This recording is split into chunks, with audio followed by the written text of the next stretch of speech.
Hi friends, I'm Drip, and these are my friends, Drop, Plouie, and Hésta'se. This is the Cache la Poudre River. Hey Drip, I've been wondering. We like to explore the Poudre, but who else explored this river? Great question. It's part of a bigger story we call history. So we look back in time for the answer. My ancestors were the first explorers of the river. Humans have been exploring here for thousands of years, long before there were paper maps or roads. Wow, that's a long time. These ancestors stored knowledge of the land in their memories and told it to their children. Their descendants, Native American tribes like the Arapaho, Cheyenne, Ute, and others, continued to explore. They discovered and named places, plants, and animals, knew the rivers and where to find food, and the best places to meet their friends. They carried maps in their memory, and sometimes carved them on stone. What they learned, they told to their children and grandchildren. We call this kind of source oral tradition, or traditional knowledge. Oral traditions are one source we use to understand the past. Cool. Which explorers came next?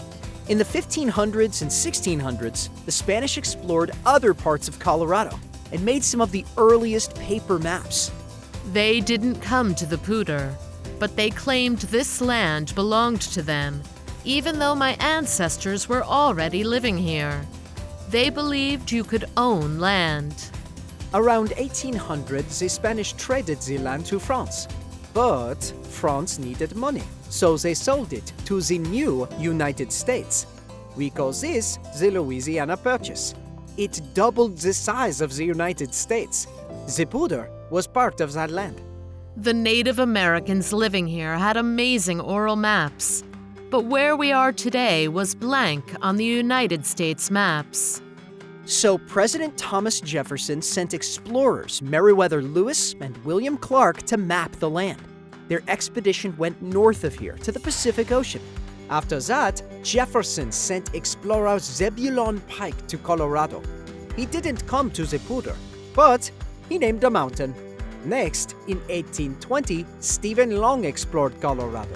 A mountain we can see from the Poudre was renamed after him, Long's Peak, which the Arapaho people call Neni Sotoyu, or the Cheyenne people call Esivonev. Nenisotoyu? Isivonev? Long's Peak? Explorers like to name things. Did he name the Poudre? No, he drew one of the first maps to show the river, but then it was called Patera's Creek. Patera was probably a fur trapper. In the 1820s, fur trappers traveled the Rocky Mountains. They explored while trapping animals for furs, used for clothing like top hats.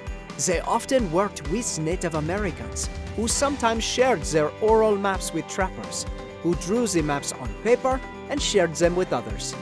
French trappers gave the river the name we use today, Cache la Poudre. Bless you!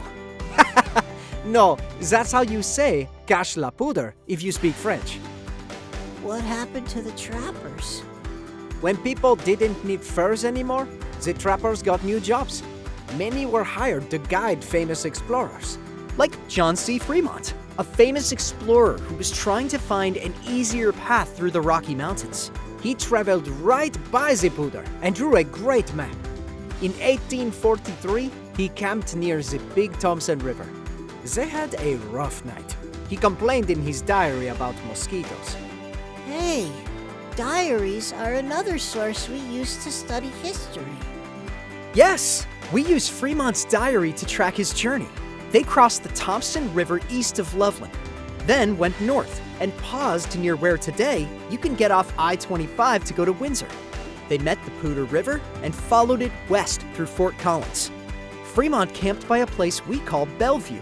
They walked through half the Cache la Poudre River National Heritage Area. But there were no towns. The Arapaho and Cheyenne were living here, and there were no cars. Walking or horses were the only way to get around. Fremont wrote they reached a place where the river was shut up in the hills, the Poudre Canyon.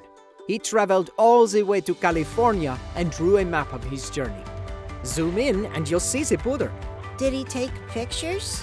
Cameras weren't invented, but an artist named Henry Wood Elliott made some drawings on a different expedition. The drawings, oral traditions, maps, and diaries explorers left are all sources we can use to understand the past. What happens next is a story for another day.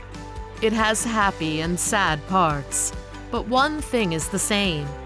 The Poudre was flowing when the earliest explorers traveled here thousands of years ago, and it's still flowing today. This video is made possible by contributions from the National Parks Foundation Open Outdoors for Kids program. Thank you to our partner sites.